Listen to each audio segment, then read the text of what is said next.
Hey guys, it's Miss Gibbs.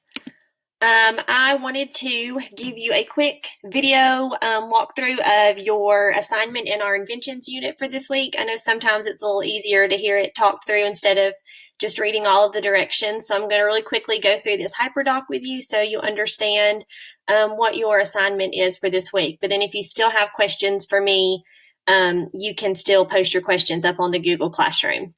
All right, so our assignment this week is called What Do Great Inventors Do? So we're going to be continuing on with our inventions unit. We started out with Da Vinci, and we're going to do a little bit more with Da Vinci in the beginning. There are a couple of slides to think through a little bit more about Da Vinci and really what made him such a great inventor and thinker. And then from there, you're going to get into an overview of this week's activity so that you will understand what it is that we're going to be doing this week. So while Da Vinci was one of the greatest inventors and thinkers of all time, there are so many others who were really great thinkers as well and contributed to our world by solving problems or improving on ideas to create new inventions. And so you're going to follow through the hyperdoc this week to choose an inventor that you're interested in, and you're going to do some research into what that great inventor did. Not only just what that inventor created, not just the inventions they came up with, but also kind of some traits about them that you think made them such a great inventor, some characteristics that made them so innovative or why they were so successful as inventors. So the first slide that you'll use for this is this one, and it's going to give you a link that you can click on to see a list of different inventors that you could choose from. Now, when you click on that link, when you get to the website, you're going to still have to scroll down a little bit. And then once you scroll down a little, it's going to start showing you an A to Z list of tons of different inventors and what they invented. And I encourage you to maybe choose someone that you're not so familiar with so that you're learning something new. Choose someone who invented something that you think is interesting and you want to learn more about them. So that's where you will choose your inventor. You can kind of research through a bunch of them until you find the one you're most interested in. Once you have made your decision of which inventor you'd like to do your research on, the next link that you'll see here is going to take you to a Google Doc where you're going to list the inventor that you chose. I created this just so we'd kind of know ahead of time what everybody's thinking about working on. That way, if somebody else is going to be researching the same inventor that you're interested in, you can maybe choose someone different. Now, if you're just really passionate about the one that you chose, then that's fine. But it's for us to learn about different people. So if you see that someone else has chosen the one you were thinking of choosing, then you might want to pick someone else. All right, so once you've done that, the next slide has a lot on it, but it's a walkthrough or just a layout of the basic requirements for the presentation slide that you're going to make on your inventor. So throughout the rest of the slideshow, there are blank slides, just like the other shared slideshows that we've done before, where there's a place for you to put your name, the inventor you chose, and then the information you're adding. And of course, you can make this look however you want it to look, as long as you're making sure that you're only working in your slide and not altering someone else's slide. And if you need more space, remember it's very easy to add a new slide in. You just want to be careful that you're adding it in the right place. So if this is my slide, if I'm on slide 7 and I filled this up and I need to add more information, then I'm going to make sure I click right below slide 7. See how I'm on slide 7?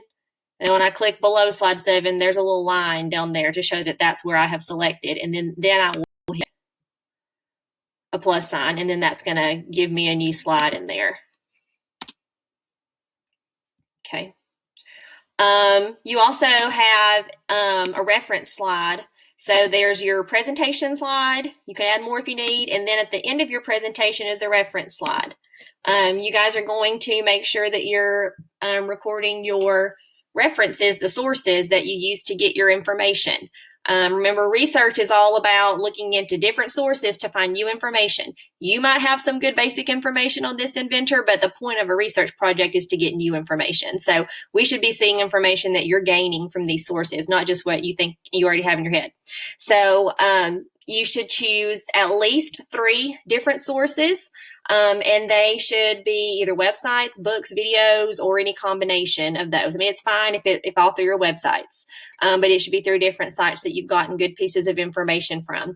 And you're going to list those on that reference slide to make sure you're giving credit to those sources. And just a reminder, remember that Google is not a source and YouTube itself is not a source. Google is a search engine that helps you find good websites that you can use for sources, but you need to list the name of the website that you click into from the Google search, as well as the address for that website. YouTube is a great collection of videos, and you might be able to find some great educational videos about the inventor that you chose, but YouTube itself is not the source where you got that. You need to make sure that you list the actual YouTube video, and you probably would want to even put the link for that YouTube video where you got that information.